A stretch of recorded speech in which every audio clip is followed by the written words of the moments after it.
días, bienvenidos a un nuevo video. En este día estamos para hacer un video de comida. O sea, a comida me refiero que vamos a hacer un sorteo. No sé si se veían porque no hay luz. Cada uno le va a tocar un color y entonces el sorteo empieza aquí. A ver, ¿qué color me toca? A ver. Amarillo, siempre me toca eso. ¿Yo? A ver si tengo suerte. Siempre me toca el amarillo, güey. ¿Verdad? Mira que me tocó. ¿Qué le tocó? ¿Qué le toca? Marrón. Y marrón. A ver, marrón y amarillo, marrón y amarillo, marrón y naranja. Naranja, señores. Naranja.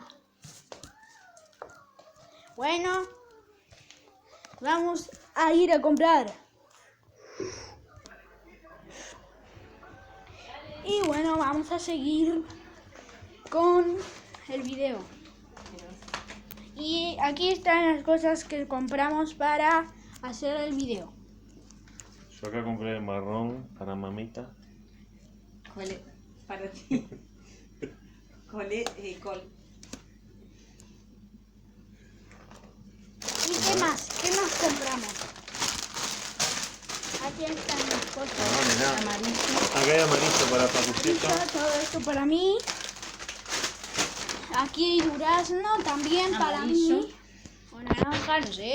Sí. Aquí hay colet, Yo también compré esto. zanahoria. Saqué nada. Aquí hay colet muy pesado. Raro. Ya les Y compró. aquí hay Y acá está mi marrón. Este es mi marrón. chocolate. Más cosas de durazno y eso. Mucho Sí, durazno hay aquí. Sí, también hay amarillo. Este durazno lo puedo comer yo también porque es en naranja. Uno para cada uno está bien. También veo acá en naranja. Naranja para ti porque es naranja, Y acá- obviamente. Banana. Y banana para mí. Sí. Y quedan Son solo refrescos. las bebidas, Sí. que también cuentan. ¿Sí? Así que el naranchelo, o sea, el H2O, es para mí. Listo.